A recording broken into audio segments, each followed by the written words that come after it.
kulanti wacan oo wanaagsan daawadayaal waa maalinimo khamiis ah taariikhduna ay ku beegan tahay 6 bisha May sanadka 2021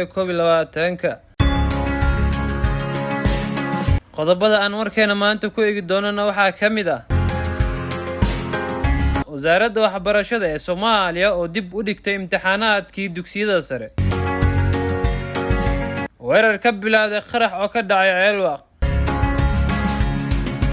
فيروسkan cusub ee dadka aad u badan ku laayay India oo soo gaaray Kenya Soomaaliya oo dib u soo celisay xiriirkii diblomaasiyadeed ee Kenya daawadayaal ku soo dhawaada qodobadaas oo faahfaahsan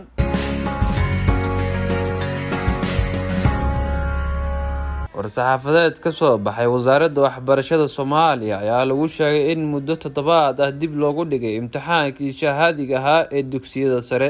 wasaaradda waxbarashada hidaha iyo tacliinta sare ee xukuumadda federaalka Soomaaliya waxay halkan kula wadaagaysaa dhammaan bahda waxbarashada gaar ahaan mas'uuliyiinta daladaha maamulayaasha dugsiyada ardayda iyo waalidiinta in imtixaanka shahaadiga ahaa ee dugsiyada sare uu ku yimid dib u dhac kooban oo isbuuc ah dib u dhacan ayaa ku yimid culeysyadii soo kordhay maalmihii la soo dhaafay taasi oo saameysay ardayda ayay wasaaradda garwaaqsatay in laga maarmaan ay tahay in ardayda la siiyo waqti dheeraadi ah si ay isugu diyaariyaan imtixaanka ayaa war-saxaafadeedka lagu yiri wasaaradda waxay kaloo sheegtay in imtixaanka sanad dugsiyeedka 2021 la qaadi doono 19 Maarch ilaa 2 Juun 2021 waa sida war-saxaafadeedka uu qornay baarayaal ayaa Kenya ka helay ilaa 5 kiis oo viruska dadka aadka u badan ay ugu dhamaanayaan India ee cudurka COVID variant wasaaradda caafimaadka ee Kenya waxay sheegtay in baaritaanka kiisaskani la sameeyay ka hor inta aan la mamnuucin diyaaradaha ka yimaada India 5 qof ee kiiskani laga helay ayaa ah dad ka shaqeynaya wasaaradda bacriminta sameysay ee ku taala galbeedka Kenya dalka India waxaa haatan ka taagan xaalad aad u xun oo uu ku hayo cudurka nooca cusub ee COVID-19 waxaana maalin kasta laga soo sheegaa 100,000 oo kiisas cusub ah ilaa ay haatan in ka badan 226,000 oo qof ayuu cudurkani ku dilay India wuxuuna ku haleelay in ka badan 20 milyan oo qof iyadoo xaaladda ay sidaasi u xun tahay haddana hay'adda qaramada midoobay u qaabilsan caafimaadka ee WHO weli ma aysan cadeynin in cudurka India haya uu yahay COVID variant Kenya ayaa waxay noqonaysaa dalkii labaad ee Afrika ay soo wariyay in xanuunka India lagu dhamaanayo uu soo gaaray waxaana horaan u soo sheegtay Uganda faahfaahin dheeraad ah ayaa waxaa laga helay khasaaraha ka dhashay weerar ka bilowday qarax oo xalay ka dhacay qeybo ka mid ah degmada Ceelwaq oo ka tirsan gobolka Gade ee koonfurta dalka Soomaaliya weerarka oo ay qaadeen dagaalyahanno ka tirsan Al-Shabaab ayaa lala beegsaday saldhigga ciidamada Kenya ee qaybta ka ah Amisom oo ay ku leeyihiin gudaha degmadaasi ilo deegaanka ayaa sheegay in weerarka kadib uu xigay dagaal foolka fool ah oo dhexmaray labada dhinac kaasi oo la isku adeegsaday hubka noocyadiisa kala duwan macada inta uu la eegay khasaaraha rasmiga ah ee ka dhashay dagaalkaasi iyo weerarka ka horeeyay waxaana dadka soo wajahay cabsi xoogan kadib markii weerarkaasi ay maqleen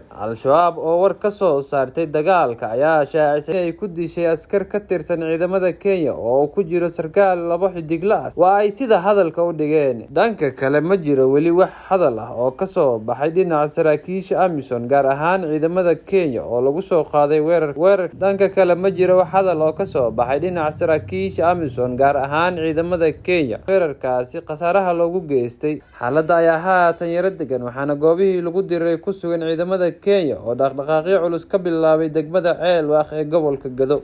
dowladda federaalka Soomaaliya ayaa shaacisay inay dib u soo celisay xiriirkii diblomaasi oo ay horay u jartay kadib markii uu soo kala dhaxgalay khilaaf xoog oo ku qotomay faragelin ay dowladda federaalka ku eedeysay Kenya siyahayaha wasiir ku-xigeenka warfaafinta oo shir jaraa'id ku qabtay magaalada Muqdisho ayaa warbaahinta u akhriyay warmurtiyeed uu ku sheegay in ay si wada jir ah u soo saareen dowladaha Soomaaliya iyo Kenya kaasi oo looga gaaray ilaalinta daris wanaagga iyo xiriirka soo jireenka ah ee labada labada dal. Al-Cadaala ayaa sheegay in warmurtiyeed wadajir ah ee dib u soo celinta xiriirka diblomaasiyadeed ee Soomaaliya iyo Kenya la soo saaray kadib markii ay labada dhinac ku heshiiyeen ilaalinta danaha labada dal iyo ka fogaanshaha wax kasta oo keenaya faragelin gudaha ah. Dowladda federaalka ee Soomaaliya ayaa iyada oo la ilaalinayo danaha daris wanaaga ah waxay ku dhawaaqaysaa in dib loo soo celiyo xiriirkii diblomaasiyadeed ee la lahayd Jamhuuriyadda Kenya. Dowladda Jamhuuriyadda Kenya waxay soo dhaweynaysaa tilaabadan lagu ilaalinayo danaha daris wanaaga ah ee labada dal, ayuu yiri. Labada dowladood waxay ku heshiiyeen in la ilaaliyo xiriirka saaxiibtinimada ee labada dal iyada oo lagu saleynayo mabaadi'da is-ixtiraamka ee madaxa bannaan iyo midnimada dhuleed, faragelin la'aanta arrimaha gudaha ee labada dhinac, sinaanta wax wada qaybsiga iyo nabad wada noolaanshaha, ayuu yiri. Sidoo kale wuxuu ku sheegay soo celinta xiriirka ayaa waxaa ka shaqeeyay dowladda Qatar oo ay dhawaan ergey gaar ah u soo dirtay magaalada Muqdisho oo wada hadallo kula yeeshay madaxweynaha dowladda federaalka, isaga oo maanta Nairobi kula kulmay madaxweynaha Kenya Uhuru Kenyatta. Sidoo kale 2 maalin ka hor unbay ahayd markii uu amiirka Qatar Tamim Hamid Al Thani uu khadka telefoonka wada hadal kula yeeshay madaxweynaha muddaxileedkiisa dhamaaday Soomaaliya Maxamed Cabdullaahi Farmaajo. Qatar ayaa doonaysa heshiis dhexmaray Soomaaliya iyo Kenya oo laga gaaro